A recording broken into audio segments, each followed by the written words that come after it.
नमस्कार दोस्तों, स्वागत है आप सभी का मनीष मैथ क्लासेज में।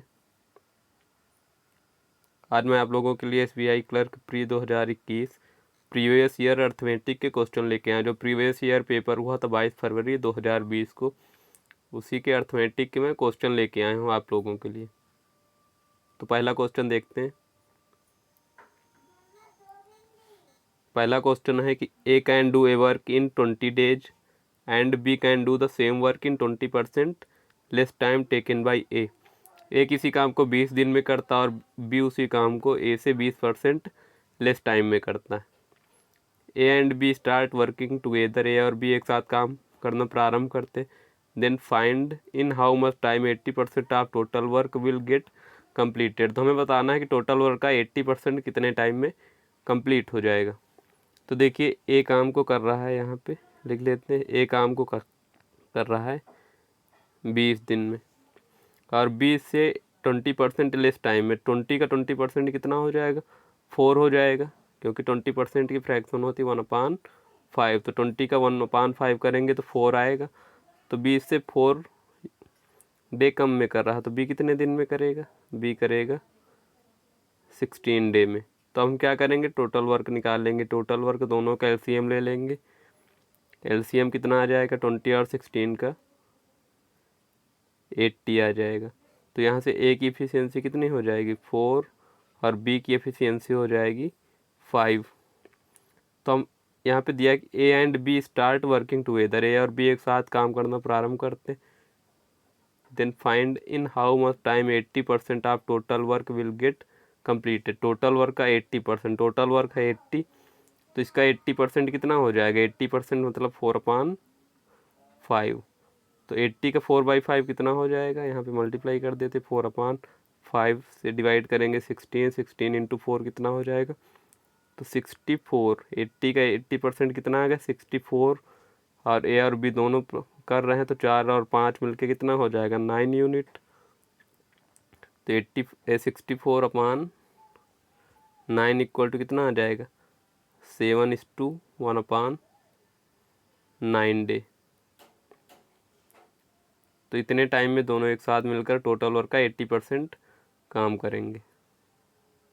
तो देखिए क्या करना था। यहाँ पे दिया गया एक काम को 20 दिन में कर रहा, 20 से 20% लेस। तो 20 का 20% 4 होता, तो 20 से 4 डे लेस में करेगा, तो बी करेगा 16 डे में। अब हमने क्या किया? दोनों का एलसीएम लेके टोटल वर्क 80 निकाल लिया। फिर यहाँ से ए की एफिशिएंसी आ गई 4, बी की एफिशिएंसी आ गई 5। तो हमें बताना है टोटल वर्क का 80% ए और बी मिलकर कितने दिन में करेंगे। तो 80% मतलब 4/5, तो कितना होता? 64। और दोनों मिल के करेंगे तो 4, 5 टोटल 9 यूनिट। तो 64/9 इक्वल टू आ जाएगा 7:1/9, क्योंकि 9 इंटू 7 63 प्लस 1 64/9 आ जाएगा। तो ये था पहला क्वेश्चन। नेक्स्ट क्वेश्चन देखते हैं। नेक्स्ट क्वेश्चन है कि a women spends 10% of her salary in household expenses, remaining 10% in mutual fund and 50% in transportation expenses. एक औरत अपनी सैलरी का 10% हाउस होल्ड एक्सपेंसेज में खर्च करती, ऑफ द रिमेनिंग, और जो बचा हुआ उसका 10% म्यूचुअल फंड में और उसका 50% ट्रांसपोर्टेशन एक्सपेंसेज में। If the amount invested in mutual fund is ₹450, यदि म्यूचुअल फंड में इन्वेस्ट किया गया अमाउंट 450 है, तो then find the amount in transportation. जो ट्रांसपोर्टेशन में अमाउंट खर्च किया गया वो कितना हमें बताना है। तो देखिए क्या करेंगे हम। यहाँ पे हमने मान लिया कि उसकी टोटल सैलरी है 100 यूनिट। तो दिया गया कि उसने 10% हाउस होल्ड में एक्सपेंस किया, तो यहाँ पे लिख देते हाउस होल्ड में। तो 10 का 10% कितना हो जाएगा? 10 ही होगा।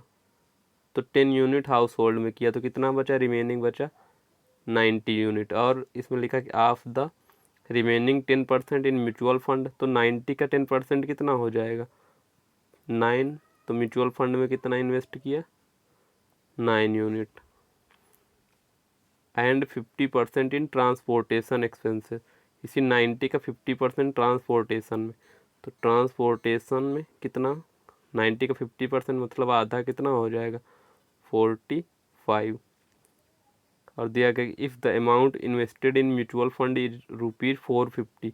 म्यूचुअल फंड यहाँ 9 यूनिट है और दिया गया कि 450, तो 9 यूनिट की वैल्यू कितनी हो जाएगी 450। तो 1 यूनिट की वैल्यू यहाँ से निकल के आएगी 50।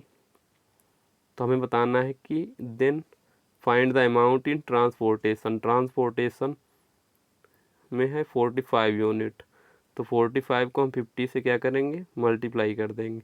तो 45 इंटू 50 कितना होता 225। लास्ट में जीरो है तो जीरो लगा देंगे। तो हमारा आ गया ट्रांसपोर्टेशन में जो अमाउंट खर्च हुआ वो कितना है 2250। तो ऑप्शन नंबर डी यहाँ पे करेक्ट हो जाएगा। तो ऐसे सॉल्व करेंगे हम इस क्वेश्चन को। हमने मान लिया टोटल सैलरी है 100 यूनिट, तो दिया गया 10% हाउस होल्ड में, तो हाउस होल्ड में 100 का 10% 10 होगा, तो 10 इन्वेस्ट किया तो बचा कितना 90। तो है कि of the remaining 10% in mutual fund, तो 90 का 10% कितना हो जाएगा 9। तो म्यूचुअल फंड में 9 और 90 का 50%। ट्रांसपोर्टेशन में तो 90 का 50% कितना होगा 45। और दिया गया है कि if amount invested in mutual fund is ₹450।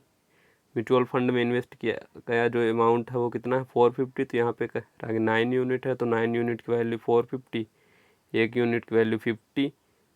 तो हमें बताना है ट्रांसपोर्टेशन, तो 45 को 50 से मल्टीप्लाई कर देंगे तो 2250 आ गया इनका आंसर। तो ऑप्शन नंबर डी यहाँ पे करेक्ट आंसर। नेक्स्ट क्वेश्चन देखते हैं।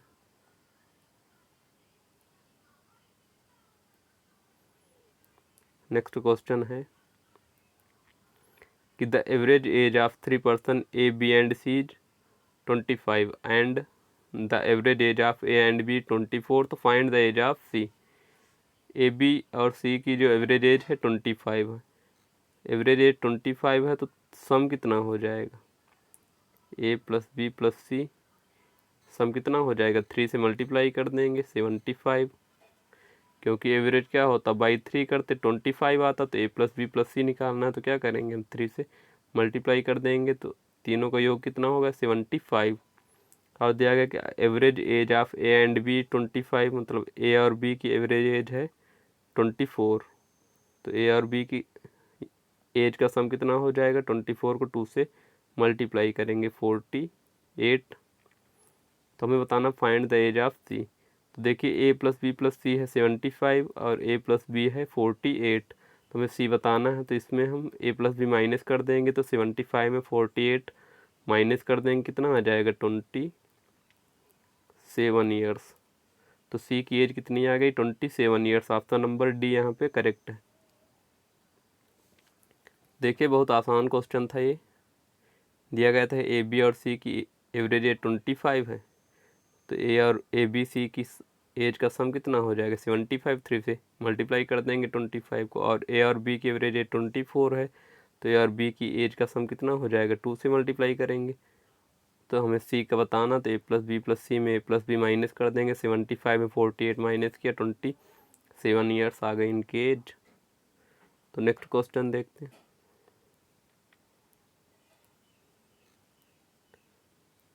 नेक्स्ट क्वेश्चन है कि A invested some amount of money in a scheme and B invested ₹100 more than the money invested by A in the same scheme at the rate of 10% per annum compounded annually for 2 years. तो A invested some amount of money in a scheme, एक scheme में कुछ amount invest करता है and B invested ₹100 मोर, और B उसी scheme में 100 रुपये ज़्यादा इन्वेस्ट करता है ए से at the rate of 10% per annum compounded annually for 2 years. 10% compound interest की रेट से 2 साल इन्वेस्ट करते हैं। तो if the total compound interest is ₹189 then find the amount invested by A. Total compound interest जो है 2 साल का 189 रुपये है, तो हमें क्या बताना है कि find the amount invested by A द्वारा इन्वेस्ट किया गया अमाउंट बताना है। तो देखिए यहाँ पे रेट है 10% और 2 साल का कंपाउंड इंटरेस्ट। तो हम यहाँ पे ये निकाल लेंगे पहले कि 2 साल का कंपाउंड इंटरेस्ट कितने परसेंट होगा।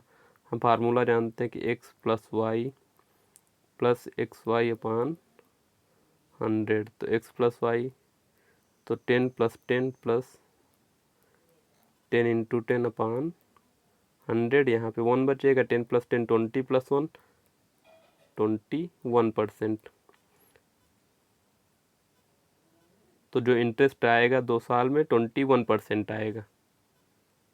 तो अब हम क्या करेंगे, यहाँ पे हम मान लेते हैं कि ए ने इन्वेस्ट किए हैं x रुपीज़, तो बी ने इससे 100 ज़्यादा, तो बी कितना इन्वेस्ट करेगा x प्लस 100, और दिया गया कि if the total compound interest is rupees 189, और टोटल कंपाउंड इंटरेस्ट है 189, तो हमें क्या बताना, find the amount invested by A. तो अगर हम ए का अमाउंट का 21% निकाल ले और बी के अमाउंट का 21% निकाल ले, तो हमें टोटल इंटरेस्ट पता चल जाएगा। तो हम x into 21/100 plus x plus 100 into 21/100, ये टोटल हमने निकाल लिया टोटल इंटरेस्ट, और इसमें कह रहे टोटल इंटरेस्ट है 189, तो इक्वल टू आ गया 189।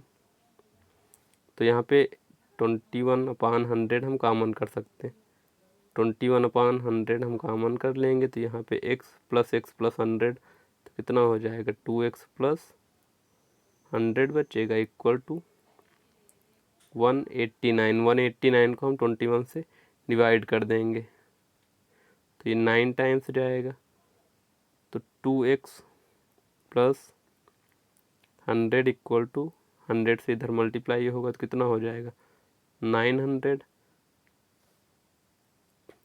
तो यहाँ से 2x इक्वल टू 100 इससे माइनस हो जाएगा, 2x इक्वल टू आ गया 800, तो x इक्वल टू आ गया 800 को 2 से डिवाइड करेंगे कितना आ जाएगा 400।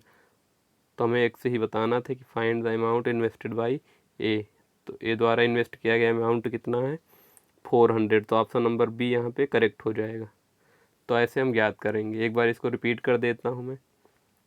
देखिए दिया गया था कि A invested some amount of money in a scheme, A ने एक स्कीम में कुछ अमाउंट इन्वेस्ट किया, and B invested ₹100 more than the money invested by A in the same scheme, और बी ने उसी स्कीम में ए से 100 रुपये ज़्यादा इन्वेस्ट किया at the rate of 10% per annum compounded annually for 2 years, 10% compound interest की दर से 2 साल के लिए इन्वेस्ट किया।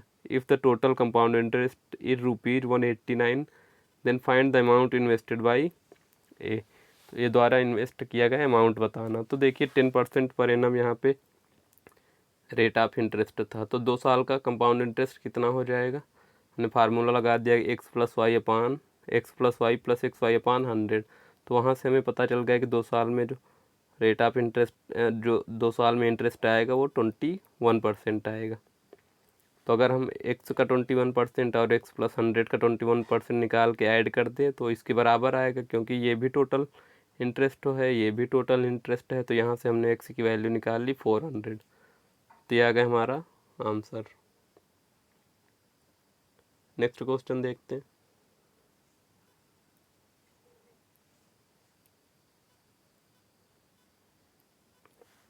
क्वेश्चन है कि the ratio of age of father to the age of son 5 year ago was 7:2। तो फादर और सन की एज का रेशियो 5 साल पहले कितना था, 7:2 था। And the ratio of their age after 10 years will be 2:1, और उनकी आयु का जो रेशियो होगा 10 साल बाद वो कितना हो जाएगा 2:1। तो find the present age of father, father की प्रेजेंट एज बतानी।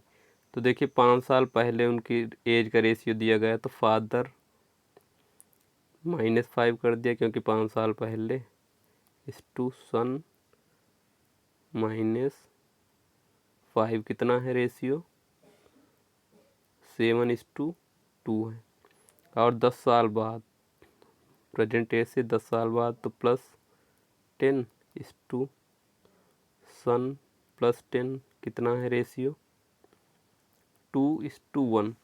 तो देखिए प्रेजेंट एज मतलब 0, तो इससे पहले 5 साल पीछे गए फिर 10 साल आगे, तो टोटल गैप कितना हुआ यहाँ पे 15 साल का, क्योंकि पहले 5 साल प्रेजेंट एज से 5 साल पीछे गए फिर प्रेजेंट एज से 10 साल आगे गए, तो टोटल कितना अंतर हुआ 15 साल का। और यहाँ पे पहले 5 साल पहले का रेशियो दिया गया 7:2 और 10 साल बाद का रेशियो 2:1। तो एक बात देखिए, जानते हैं हम कि एज का डिफरेंस कभी भी अलग नहीं होता। एज का डिफरेंस, दो लोगों की एज का डिफरेंस हमेशा क्या होगा, सेम होगा। तो यहाँ पे देखिए डिफरेंस है 7 और 2 का डिफरेंस 5 का, और यहाँ पे 2 और 1 का डिफरेंस है 1 का। तो डिफरेंस सेम करेंगे, क्या करेंगे, यहाँ पे दोनों को हम 5 से मल्टीप्लाई कर देंगे। तो ये कितना आ जाएगा 10 और ये 5। तो देखिए पहले 7:2 था, अब हो गया है 10:5। तो कितने यूनिट बढ़ी एज, यहाँ पे 3 यूनिट बढ़ी एज। और यहाँ पे कितना बढ़ी, 15 साल। तो इसका मतलब है कि 3 यूनिट की वैल्यू कितनी हो जाएगी, 15 साल। तो यहाँ से 1 यूनिट की वैल्यू निकालेंगे, 1 यूनिट की वैल्यू कितनी हो जाएगी, 5 साल हो जाएगी। तो 1 यूनिट की वैल्यू आ गई 5 साल। तो हमें फादर की प्रेजेंट एज बतानी है, तो यहाँ से हम फादर की एज 5 साल पहले निकालेंगे। 5 साल पहले थी 7 यूनिट, तो 7 को 5 से मल्टीप्लाई कर देंगे, कितना आ जाएगा 35 ईयर्स। और 35 ईयर्स है 5 साल पहले, तो प्रेजेंट एज क्या हो जाएगी, इसमें 5 हम ऐड कर देंगे 5 ईयर्स, तो कितना हो जाएगा 35 + 5 = 40 ईयर्स। तो फादर की प्रेजेंट एज कितनी आ गई, 40 ईयर्स। तो ऑप्शन नंबर ए यहाँ पे करेक्ट है। तो देखिए क्या किया हमने, पहले रेशियो लिख लिया, ये 5 साल पहले का रेशियो और ये 10 साल बाद का है। तो देखिए प्रेजेंट एज यहाँ पे मान लिया कि जब f 0 होगा और s 0 होगा, 0 मतलब प्रेजेंट एज है, तो इससे 5 साल पहले गए, फिर यहाँ पे +10, फिर 10 साल बाद गए, तो टोटल डिफरेंस कितने का होगा, 15 साल का। तो यहाँ पे हमने रेशियो देखा, यहाँ पे अंतर है 5 का, यहाँ पे अंतर था 1 का, और दो लोगों की एज का डिफरेंस हमेशा सेम होता। तो यहाँ पे हमने भी डिफरेंस सेम किया, तो यहाँ पे आ गया 10, यहाँ पे आ गया 5। तो पहले 7 यूनिट एज थी फादर की, अब कितनी हो गई 10 यूनिट, तो 3 यूनिट बढ़ी। और सन की एज पहले 2 यूनिट थी, अब हो गई 5 यूनिट, तो यहाँ पे भी 3 यूनिट बढ़ी। और यहाँ पे कितनी बढ़ी, 15 ईयर्स। तो 3 यूनिट की वैल्यू है 15 ईयर्स, 1 यूनिट की वैल्यू है 5 ईयर्स। तो फादर की प्रेजेंट एज, तो पहले हम फादर की 5 साल पहले यहाँ से एज निकाल लिया, कितनी आ गई 35। तो प्रेजेंट 5 साल और ऐड कर देंगे तो 40 ईयर्स। यहाँ से भी निकाल सकते थे, 10 यूनिट की वैल्यू कितनी हो जाती 50 ईयर्स। तो 50 ईयर्स 10 साल बाद, तो 10 साल प्रेजेंट एज, तो 10 माइनस कर देते तब भी 40 ईयर्स आ जाता।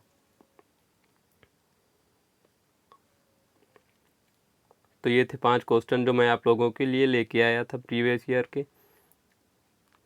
जो 5 इसके नेक्स्ट क्वेश्चन है वो मैं अगले वीडियो में लेके आऊँगा। अभी 5 क्वेश्चन लेके आए, 5 क्वेश्चन जो बाकी हैं वो अगले वीडियो में लेके आऊँगा। तो अगर वीडियो अच्छा लगा तो वीडियो को लाइक करें, कमेंट करें, चैनल को सब्सक्राइब करके बेल नोटिफिकेशन ऑन कर लें और वीडियो को ज़्यादा से ज़्यादा शेयर करें। ओके बाय, मिलते हैं नेक्स्ट वीडियो में।